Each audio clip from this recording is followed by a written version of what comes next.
Hello, it's Tuesday the 12th of July and you're watching Scotland at 7. I'm Hugh Stewart and I'm in the Garden office here, and tonight the programme is co-hosted with Chris McCusker, who's in East Renfrewshire.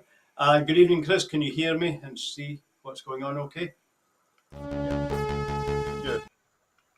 Yes, okay. Yeah, Chris is here. Yes, I don't know what's happened to the video, but we'll get that back in a minute. Anyway, I'm going to look at some very interesting stories in UK news tonight concerning the political crisis in London. So we're more of that in a couple of minutes. Chris, I can see you there, so we're online.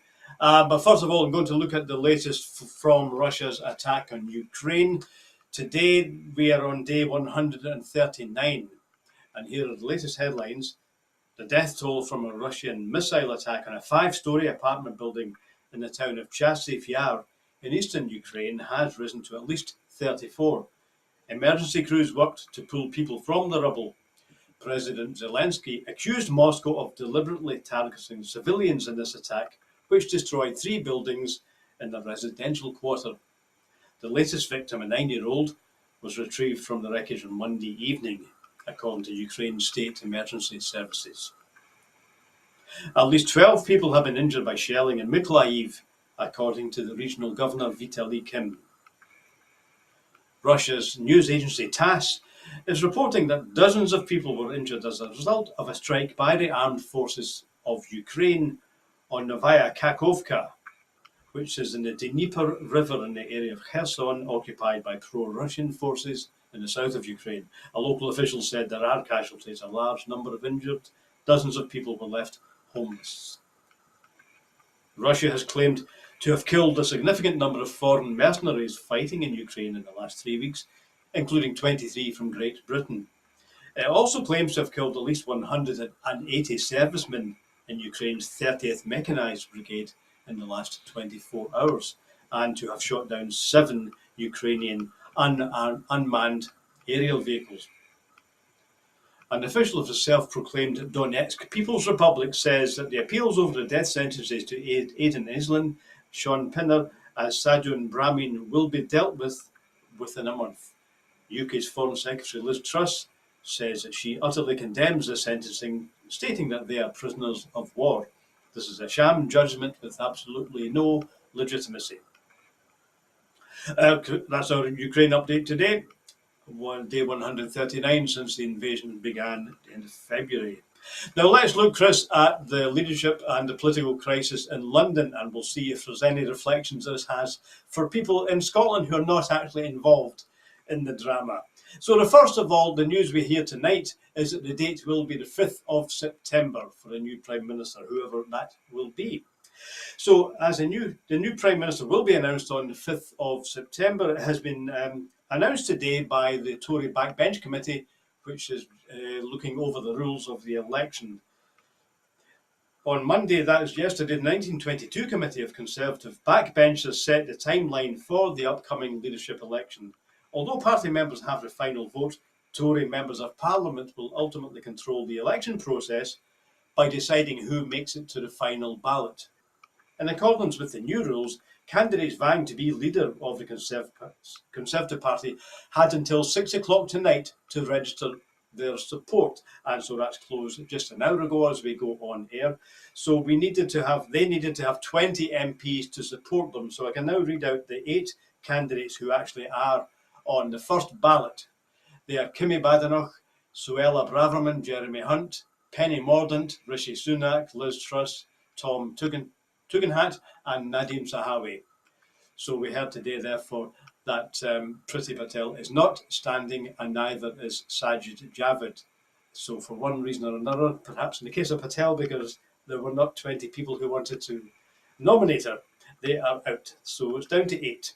So starting tomorrow, Conservative MPs will vote in successive rounds. Any candidate who does not get 30 votes in the first round will be eliminated. In each subsequent round, the bottom-placed candidate also will drop out until there's 2 left, and those 2 go to a vote of the full Conservative Party membership. So that means the names of the final 2 should be out by Thursday, which is when the House of Commons goes into its summer recess. And the Conservative backbenchers now and Graham Brady has announced, chairing the Conservative backbench group, that the results will be issued by the 5th of September, and on that date, the new leader of the Conservative Party will take over and thus also become Prime Minister of Great Britain. Rishi Sunak had launched his campaign earlier today, as did the centrist candidate Tom Tugendhat, and so did Kemi Badenoch, and others are going to launch tomorrow. Rishi Sunak's campaign was underlining the need to deal with the deficit ahead of major tax cuts. So the deficit is to be dealt with first, before tax cuts. But that does hint at possible public spending cuts in the future. Tom Tugendhat spoke of his 10-year plan for growth and will say that tax cuts should be directed towards stimulating investment. He will argue for the need to retain spending on infrastructure such as road, rail and digital, and also wants more funding for technical colleges. Jacob Rees-Mogg and Nadine Dorries have come out to support Liz Truss's Conservative leadership campaign. Yep, she is on the list. And in what seems a major endorsement by two of Boris Johnson's closest allies. The move by the Brexit Opportunities Minister, that's Rees-Mogg, and the Cultural Secretary, that's Ms Dorries, came as Deputy Prime Minister Dominic Raab and the English Transport Secretary Grant Shapps both announced that they are backing Rishi Sunak to succeed Johnson as Prime Minister. Meanwhile, the former Brexit Secretary David Davis has announced that he's backing Penny Mordaunt. Okay, so Chris, we have 8 candidates now. That'll be whittled down to 2 by the end of the week. Now, people have been reporting that Tom Tugendhat, who spoke today, is the centrist candidate. Also, others regard Rishi Sunak as a centrist candidate. But I also heard Kemi Badenoch's speech today. No doubt about her and Suella Braverman. They're definitely on the right wing of the Conservative Party. So things are relative, aren't they? So in that context, do you see people like Tugendhat as being a centrist? I would say that Tugendhat, certainly, I would put him as a centrist, but we have to be cognizant in the fact that the Tory party is, for want of a better word, a centre-right party, or should we even say right of centre, and the political demographics. I mean, it's interesting. Penny Mordaunt is one of those who is not well known alongside Tom Tugendhat.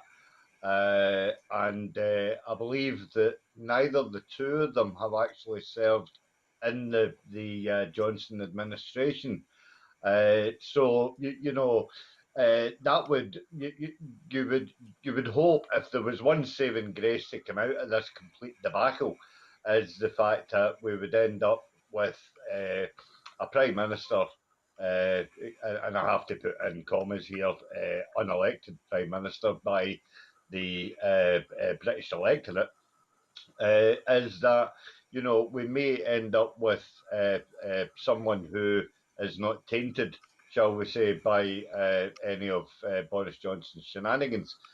And now I really do wish to uh, uh, uh, make my words carefully here.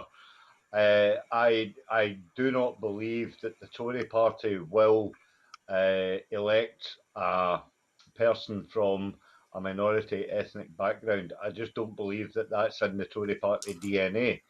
It's all, it's great that they are included in the running and whatnot, what have you. But it feels to me like it's kind of paying lip service to diversity, and that's a reflection on the actual Westminster establishment as well as the Tory party.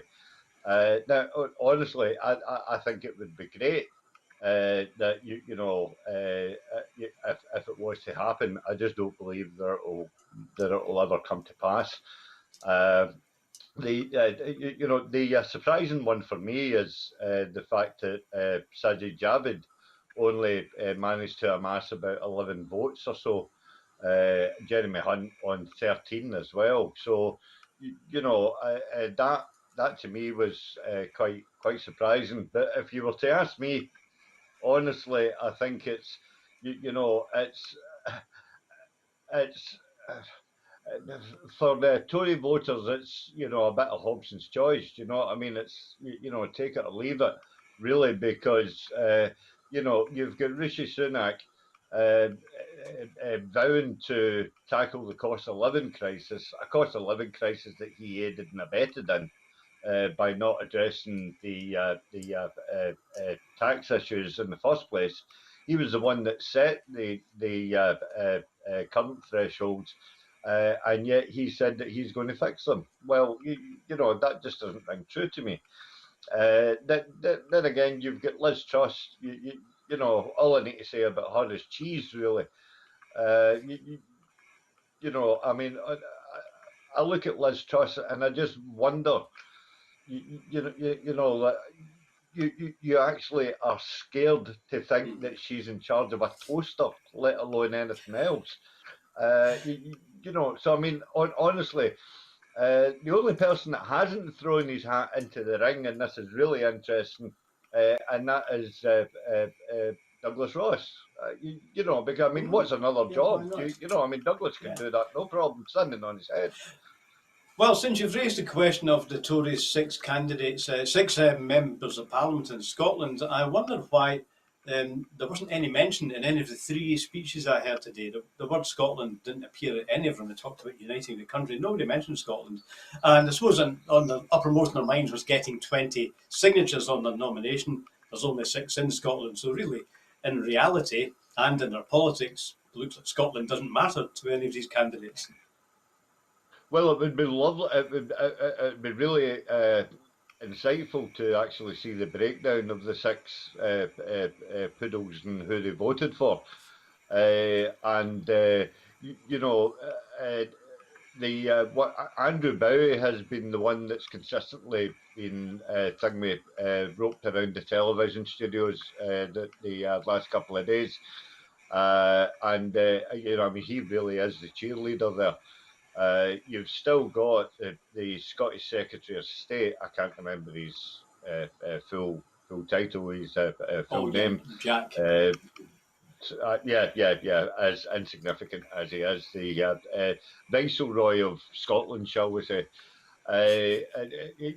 He's been very quiet. And again, I mean, he was obviously pivotal in the Johnson government. So it is notable the fact that they are not being pushed out in order to, shall we say, espouse the typical Tory values of what these candidates are standing on, because the typical Tory values are not applicable in Scotland. We've proven that since 55 years plus. The fact that we have never returned a majority for a Tory government, rejected them at every ballot. And at one point in time, I think there was only there was actually less than 6 Tory MPs at Westminster representing Scotland. So the only time that the right wing media are going to talk about Scotland is obviously the independence question, to which each and every candidate has unequivocally said that they are going to deny democracy once again in Scotland. They did say that, although I didn't hear anyone talk about Scotland at all during their opening campaign launches today. But yeah, various candidates did say over the weekend no to an independence referendum. So we will come up to that later on, actually. So the next topic on this, of course, Chris, is about the fact that, well, let's call it Boris Johnson's pretended resignation, or what we called it the fake resignation. I thought he resigned last week, but he's still there. Now, in an attempt to move him out with more haste, we heard today that Keir Starmer, and with the support of the SNP, was ready to propose a no confidence motion to the House of Commons tomorrow.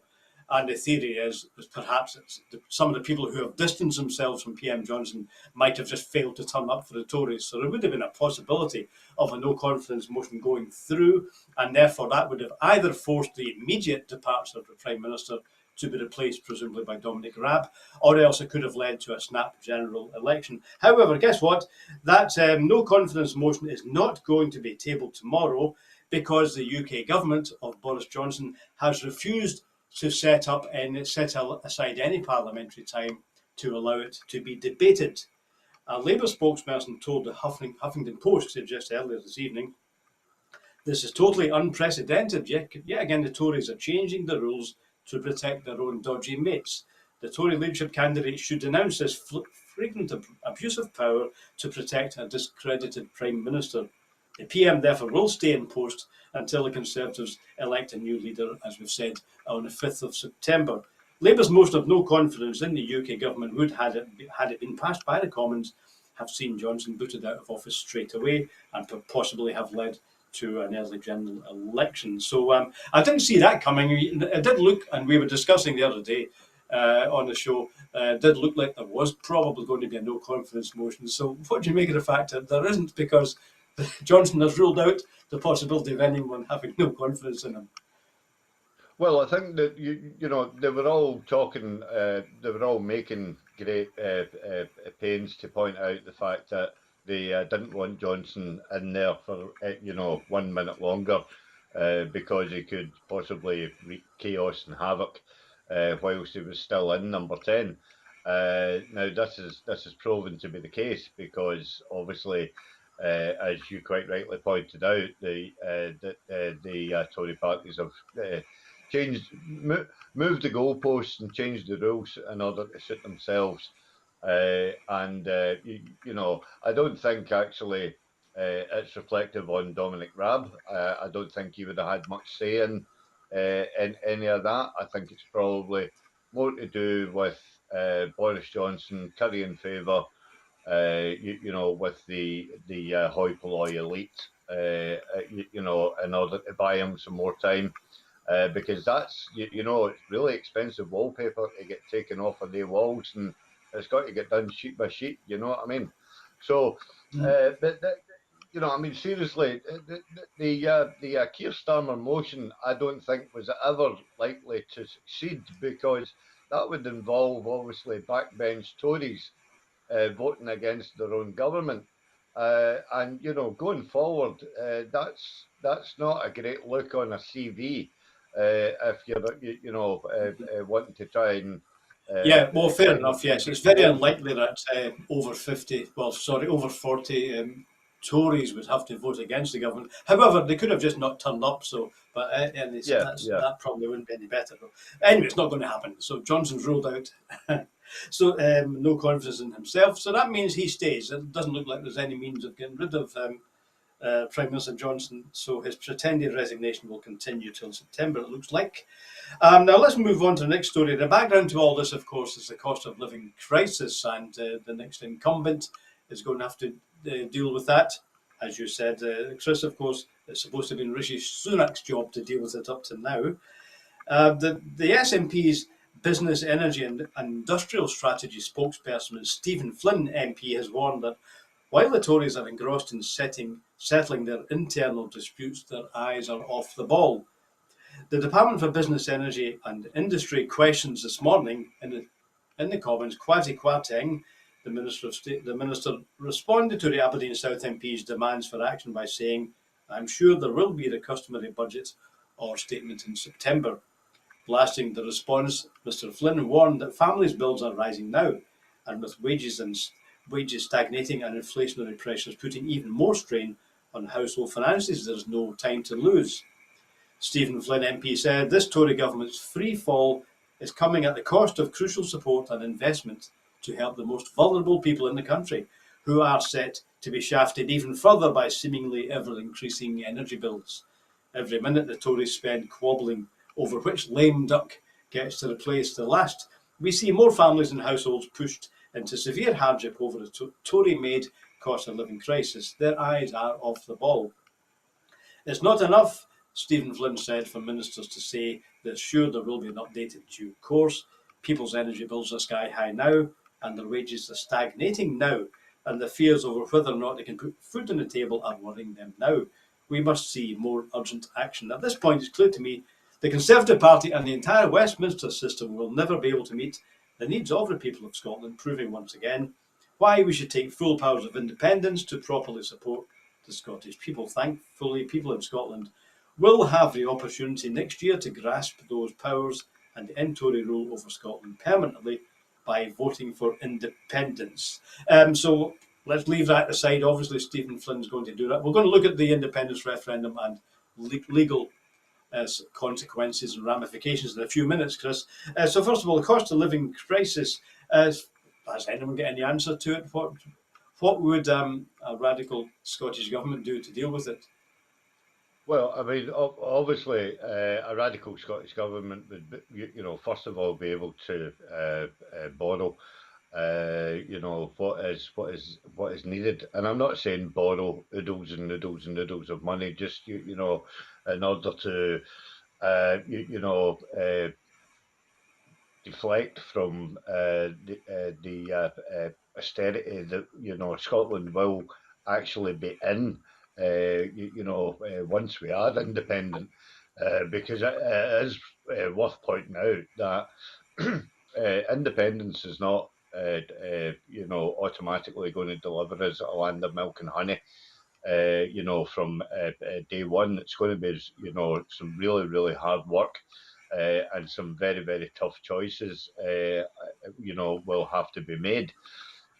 But unless we actually take those tough choices, we will always be on a downward spiral. Chained to the Westminster purse strings. I mean, when you consider the fact that in August, they have revised the figures for the energy costs to be higher than £450, per household, which is higher than what was previously originally forecasted. People are going to be absolutely plunged into the most severest of difficulties, and I'm talking about ordinary working people. I'm talking about pensioners. I'm talking about, people that are unemployed. Basically, anybody who is beneath, I would suggest, a 45,000 grand income is going to be struggling in order to pay their bills come August. Now, we are talking about the fact that this government will not have a functioning operational uh, uh, government, and at this moment in time, it is completely disabled. It is just going through the motions at this moment in time, and they are not doing anything at this current instance in order to address the most egregious charges that people like us exalted into prime minister status, that he's going to be able to sort that out overnight. It's not going to be sorted out by Christmas. I would suggest it's not even going to be sorted out by spring of next year. What Scotland has to do then is start to work now on what Scotland is going to do with the projected up to the independence referendum, because the whole, let's just say for argument's sake, back in 2014 was big enough.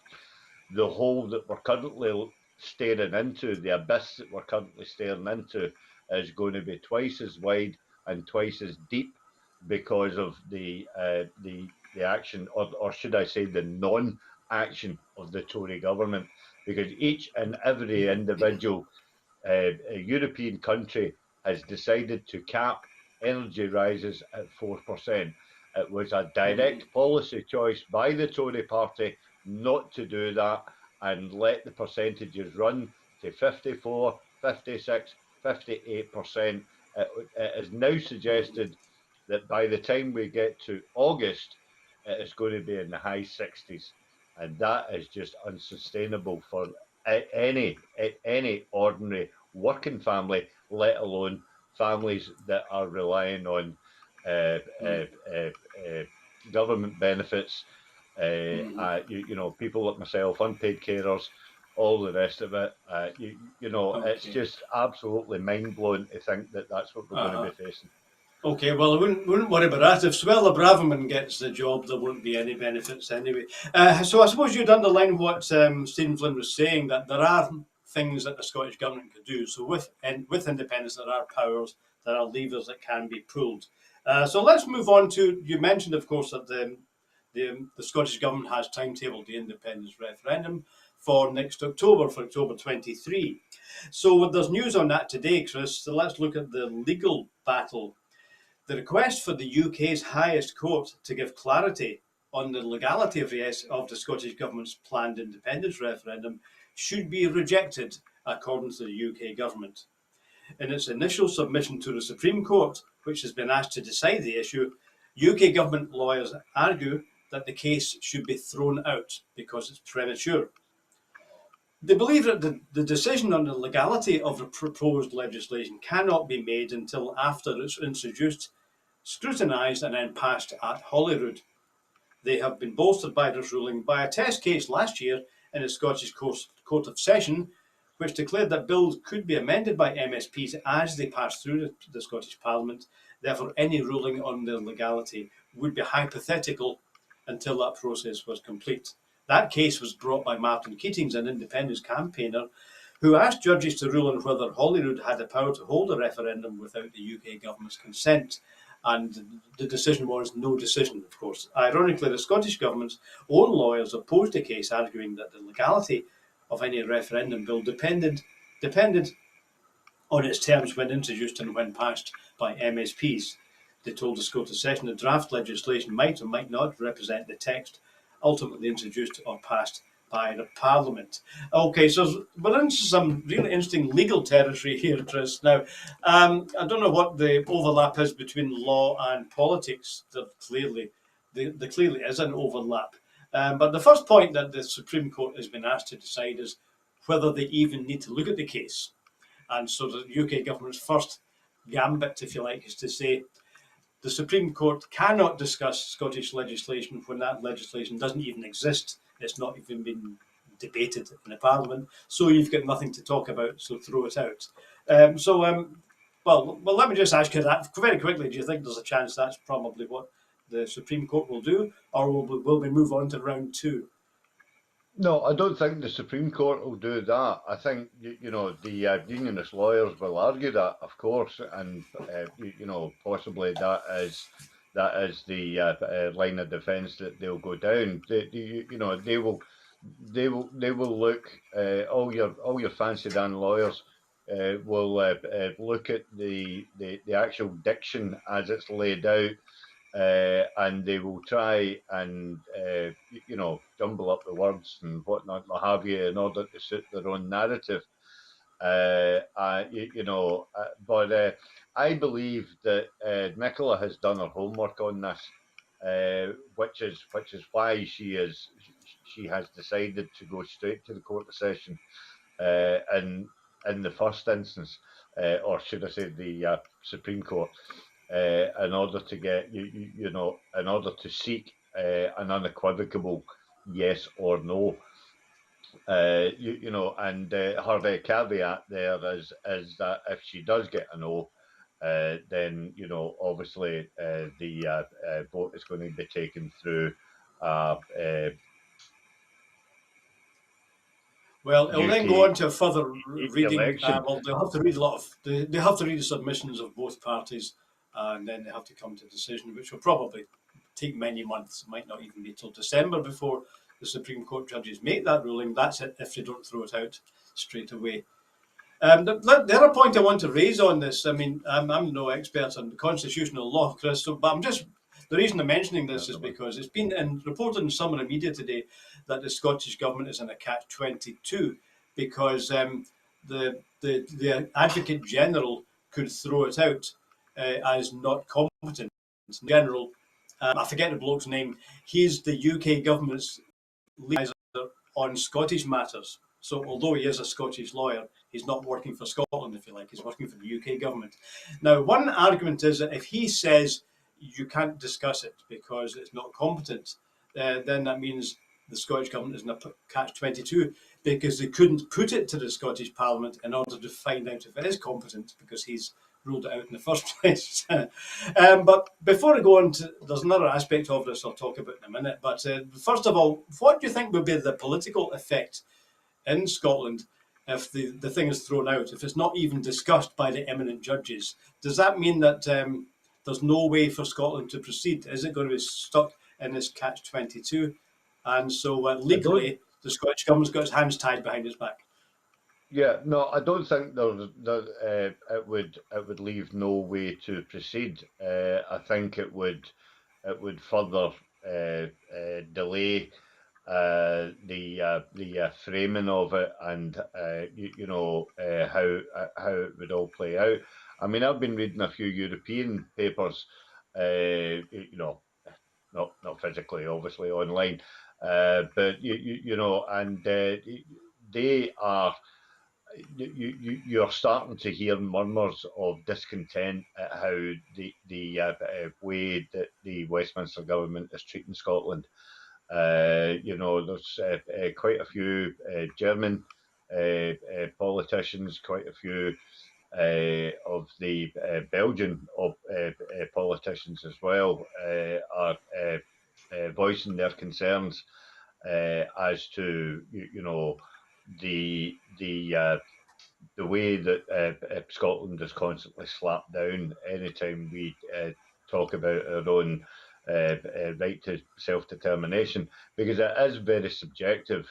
If you look at obviously Ukraine at this moment in time and the UK government supporting Ukraine's clear right to be a self-determination, a self-determined nation. Also, it's quite funny as well the fact that Boris Johnson has recently come out and said similar for the Falkland Islands.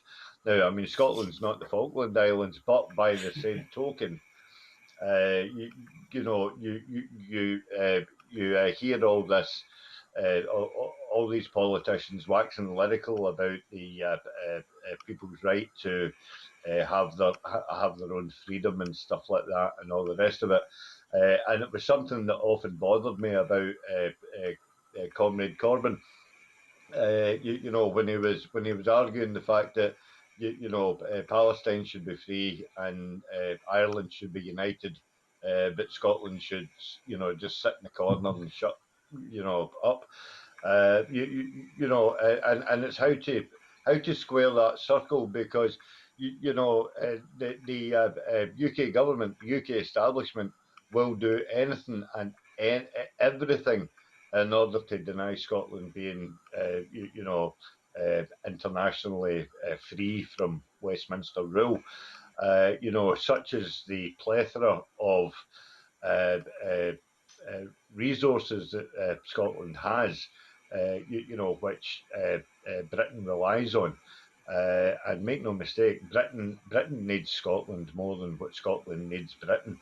But coming back to the original question that you were asking there, is that the British lawyers will be working non-stop 24/7 around the clock in order to find any loophole to get this thrown out as early as possible, because it's the last thing that any government wants to be discussing whilst they're, I would suggest, still in the mire, with the fallout of Johnson's administration, the complete lack of transparency, throughout their leadership contest, and as I alluded to earlier on in the programme, the fact that the British electorate are not allowed to have their say on who is going to be the Prime Minister of this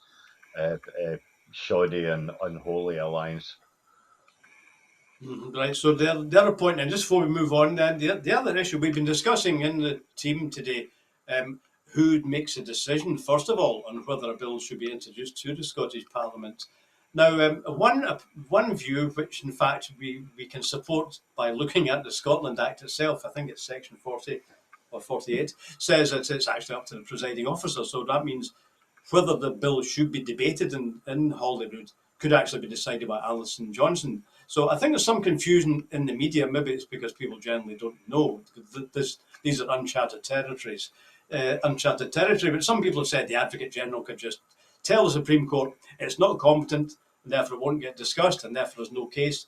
On the other hand, another view says that actually the Scottish Government and Alison Johnson, the presiding officer, has to decide whether it can be debated or not. Well, I'm not competent to say one way or the other, but that's definitely one reading of the Scotland Act that we had a look at just before we came on air. So, as you say, Chris, it'd be interesting to see what the reaction at home and abroad would be if Scotland is slapped down, as you put it, and not allowed to move on to this next chapter. Now, I'll just move on to the next story we're going to talk about tonight. Anything else? The other thing as well, Hugh. Well, yeah, no, I was just going to say that obviously motions are submitted by the business manager, which is George Adam, and it is up to his political astuteness to put the business in front of the presiding officer.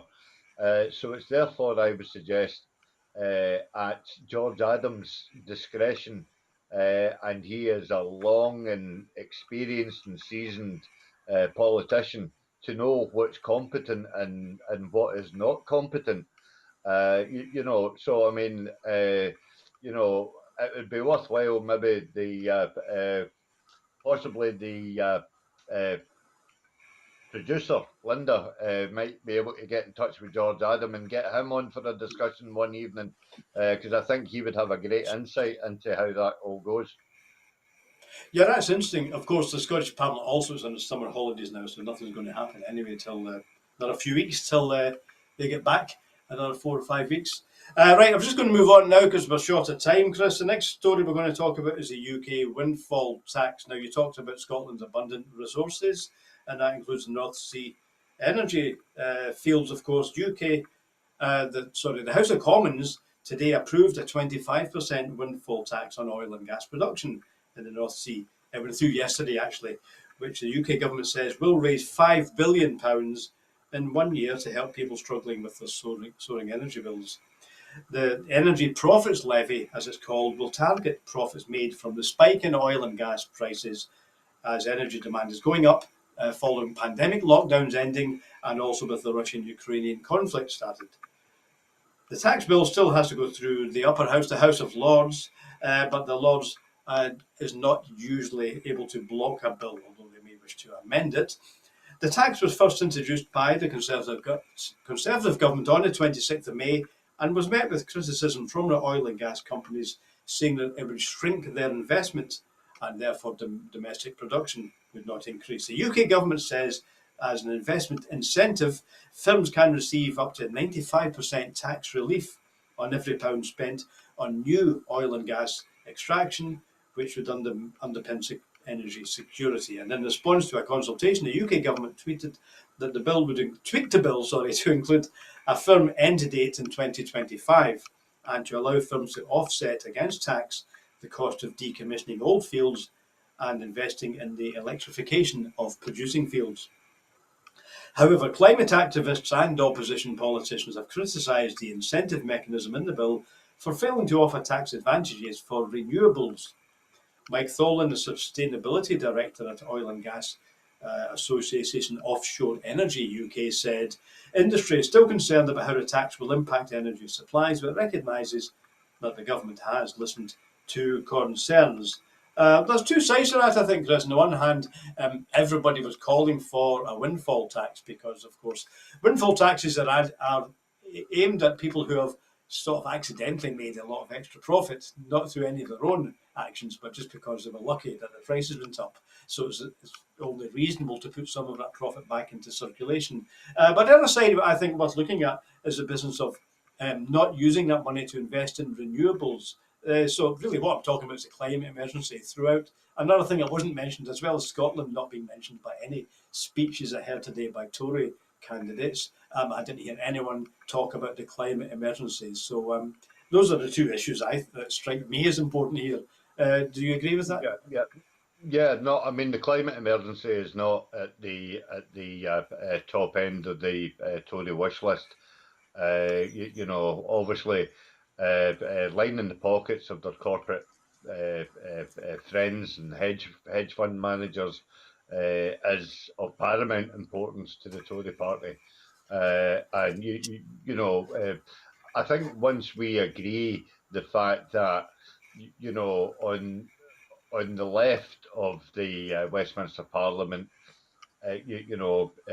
should be the natural home of a socialist working party that is there to look after the ordinary punters in the street. On the right hand side of the Westminster Chamber is the capitalists who are they have no other ulterior motive other than making money for themselves and for the people that put them there. And that's that. Once we agree on that, then everything else falls really into insignificance. And I'm talking about the day-to-day mundane things such as climate emergency, refugees, freedom of movement, all these bread and butter issues that the normal person in the street is actually, quite concerned about. They would only ever talk about transport if it's actually, if there's a buck to be made along the line. We know this because it was the pledge of Margaret Thatcher to privatise every single public service that was in Britain during the mid-70s and early 80s. The only two bastions that are left, is obviously the National Health Service, as many of the transport infrastructure down in London at this moment in time is a complete basket case because it has been pillared around by both governments, both Labour and Tories.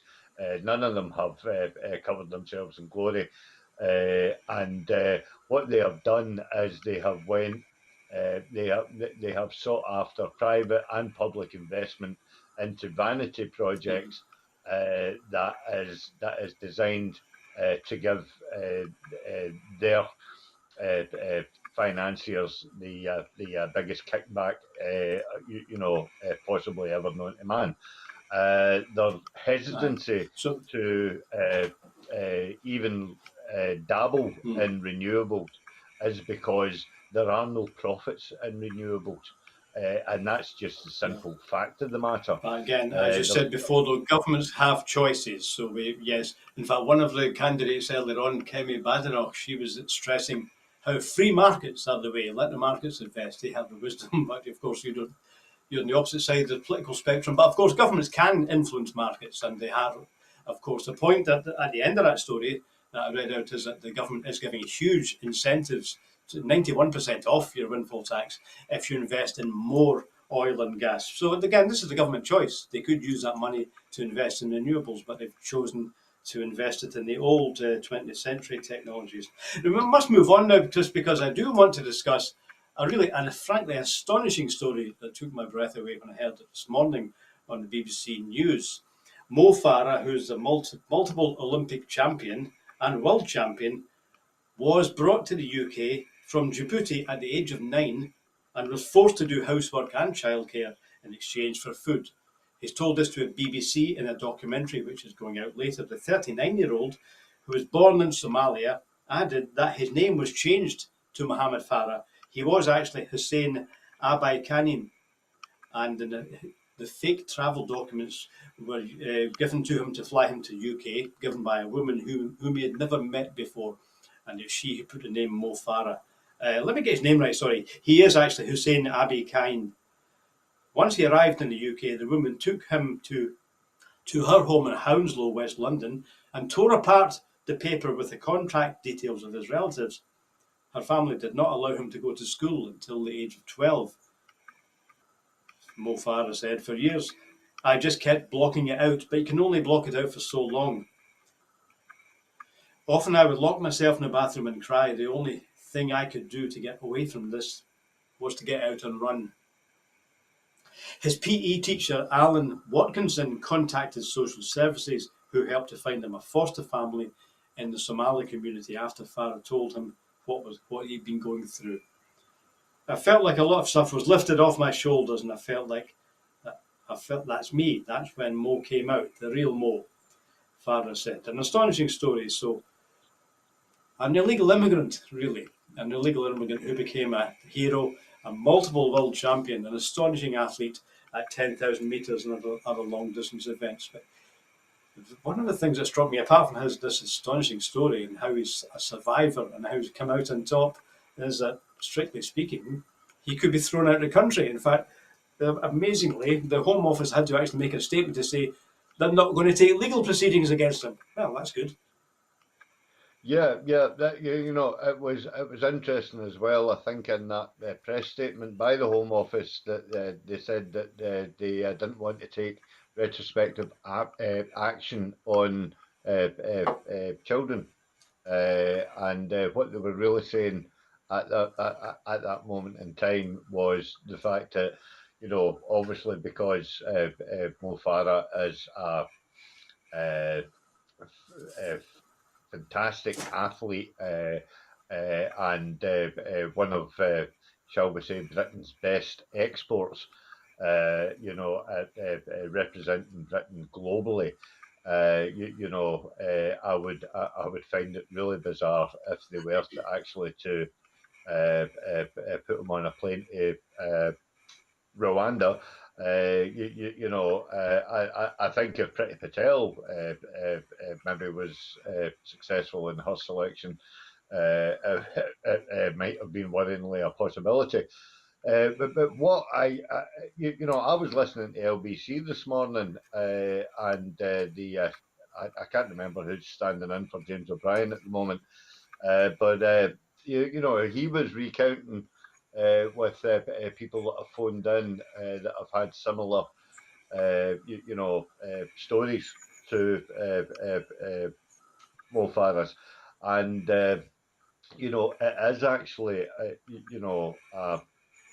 an everyday occurrence, sadly, that people are trafficked in this manner, and it has been going on, and I mean, as a human rights advocate, and a humanitarian aid worker, I completely understand the need to stop the gangs that profit from trafficking human life. Yes, I'll just It's take up absolutely wrong. As Mo Farah said. Actually, once he did bring it forward, he said, "I had no idea there were so many people who are going through exactly the same thing that I did." It just shows how lucky he was. So he found in Yeah, yeah. athletics, he found a way I, out. I, and I think obviously, Hugh, it's good that that he will be able to use his status, in order to highlight this horrific trade in I hate to be graphic, but human flesh, that's what we're talking about. And we are also talking about modern day slavery, because in your piece, you rightly pointed out that he was brought over for the sole purpose of feeding a family in Hounslow, doing their laundry, cooking for them, tidying up the house, running for errands, be at their beck and call. That is modern slavery. There is no two ways about it. And if anything can come out of this on a positive, then Mo Farah has to be lauded for it. Yep. And also, well done, his PE teacher, Alan Watkinson. I hadn't heard of that name before. Yep. So that's in a documentary on the BBC, which will be shown later on this week. Good reporting there. Now, let's move on to two more stories that we'll need to get in before we finish. Yep. Now, first of all, let's go over to the Capitol and to the inquiries, continuing congressional inquiries into the attack on the Capitol by Donald Trump supporters last year. Congressional investigators into the January the 6th attack on the Capitol today will seek to draw connections between then President Donald Trump's associates and the right-wing militants who stormed the seat of government. The House of Representatives Committee's seventh hearing in 5 weeks will focus on the Oath Keepers and the Proud Boys, who are two pro-Trump groups who investigators say helped to plan the attack, as well as QAnon, the right-wing conspiracy theory movement. The hearing, which started at 5 o'clock our time, explores ties between the two groups and Trump aides, including Roger Stone and Mike Flynn, according to one committee aide who spoke to reporters on condition of anonymity. The committee's 7 Democrats and 2 Republicans have used the hearings to build a case against Trump's efforts to overturn his defeat in November 2020 and to suggest that this is illegal conduct beyond normal politics. Several members of the Proud Boys and the Oath Keepers face criminal charges of seditious conspiracy and are scheduled to go on trial later this year. The two groups gained national attention during Trump's presidency. Trump drew national attention to the Proud Boys when he urged them to stand back and stand by during September 2020 debate as he campaigned against now President Biden. About 800 people have been charged with taking part in the Capitol riot, and about 250 have pled guilty so far. Former President Trump has hinted that he may seek nomination again for 24, denies wrongdoing, and has falsely asserted that he lost not only because of his. He's falsely asserted that the only reason he lost his presidency was because of voter fraud. There is no evidence for that. Now, if you don't mind, Chris, I'm just going to move on because that's a story which we have reported on before, and we will continue to cover it as more evidence comes out. Now, let me move on. So we have two more stories. First of all, there's been a report today on consultations on whether Scots law should be changed on corroboration evidence and the famous not proven verdict. The consultation received 200 responses from the public, from the legal sector, and from those with lived experience, and also considered other potential related reforms, including the size of the jury, the majority required for a conviction, and the requirement for corroboration. In Scottish criminal trials, of course, are 3 verdicts: guilty, not proven. The not proven law has no definition. The not proven verdict doesn't really have a separate legal definition, but the implications, the effect are exactly the same as a not guilty verdict. So the suggestion is, why not just reduce it to 2? So just quickly to summarise, the report, this is the consultation, this is what people have told the report, says, first of all, respondents to the consultation supported changing to the 2 verdict system, in other words, dropping no, not proven. Secondly, respondents were in favour of guilty and not guilty, as opposed to those who supported proven and not proven. The majority of respondents from a wide range of stakeholders supported that a qualified majority in the jury will do if there's a move to 2 verdicts. And fourthly, the majority of respondents supported keeping the jury size at 15 jurors. And finally, a higher number of respondents supported keeping the corroboration rule rather than abolishing it. Now, just quickly, Keith Brown, who's the Justice Secretary, said, "I'm grateful to all those individuals and organisations who have taken the time to contribute their views on these matters, particularly those who have shared their personal experience of the justice system. We must now give careful consideration to the full range of responses received. The findings from this consultation analysis will be used, along with a wide range of other information and evidence, to inform the decision-making process on any potential recommendations for change." So I guess there's 2 main areas there, Chris. So it looks like most people seem to think that there's not really much point in having not proven when it really has the same effect of not guilty. Does that make sense to you? Yeah, I think it does. And if we want to be a progressive international society, then I think we have to move with the times. And so I mean, if it is the, shall we say, will of the country in order to change that, then so be it. We the last thing that we want to do is to be viewed as a replication of everything that we're calling out down south, the antiquated ways, and all the wee idiosyncrasies that go along with the establishment. The Scottish government should be progressive. It should be it should be challenging things, Yes, of course, Scottish law is questioning things. distinctive. And incidentally, I don't know if you heard what Jacob Rees-Mogg said the other day. It's part of the internal market and move towards concentrating business and lawmaking in London. He's saying he doesn't think there should be Scottish law. So you're reminding us then that Scottish law is distinctive, but that doesn't mean that it's set in stone. It can move with the times. Yeah, So yeah, I better just move on very I mean, quickly. it is very distinctive. Do you know what I mean? But Scots law, I think, as far as I understand it, is very, very nuanced. And and what I'm saying is that if we want to be, a progressive society, then we have to be open to possibly reforming and changing several aspects of it. But by the But of same course, it's up token, to I think if you were to take a poll, that the majority of people would wish to keep Scots law, rather than go down the well, it Jacob still is Rees-Mogg distinct. I think so. Yes, I way. think that you would cause a lot of discontent among Scottish civil society if Scots law were to be Indeed, yeah. phased out. And don't forget the other issue there is corroboration. That means in Scots law also, one piece of evidence isn't enough, and that can even mean a confession. There has to be something else to back it up.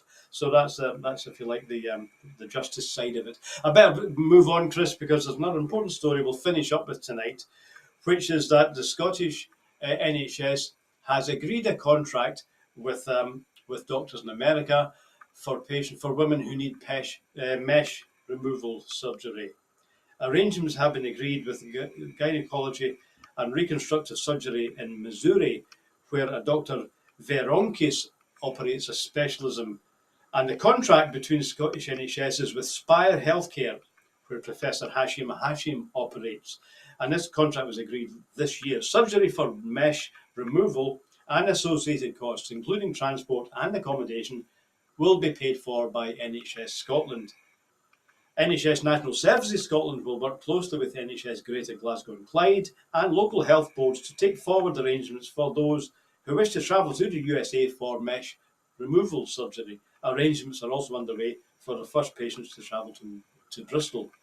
Hamza Yusuf, Health Secretary, said, "I fully understand that women want mesh removal surgery undertaken by surgeons who enjoy their full confidence, and a range of measures are now in place to ensure this happens. I'm determined to ensure that those with mesh complications get the treatment they want and need."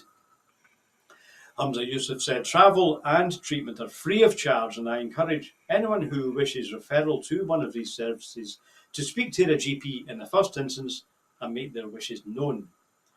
So that's an important thing here, isn't it, Chris? That we know that some women, a large number of women, have faced severe trauma over many years, and so. Well, do you think this is a good thing that we should be able to say, yes, here's specialists who are better than we are, so we'll invite them to do it? It is a strange kind of privatisation, isn't it? But it's getting these It is, people the it treatment is. they need. Yeah, yeah. It is welcome. It is needed. Because my understanding of the situation is the fact that women obviously have suffered because of this practice thing in the past. But what we have to be mindful of is the fact that the unionist side, and I hate to bring this back into politics because it's not something that should be a political issue, but it will be, is the fact that the unionists will make play, is the fact that the Scottish Government are introducing privatisation of services into the Scottish NHS.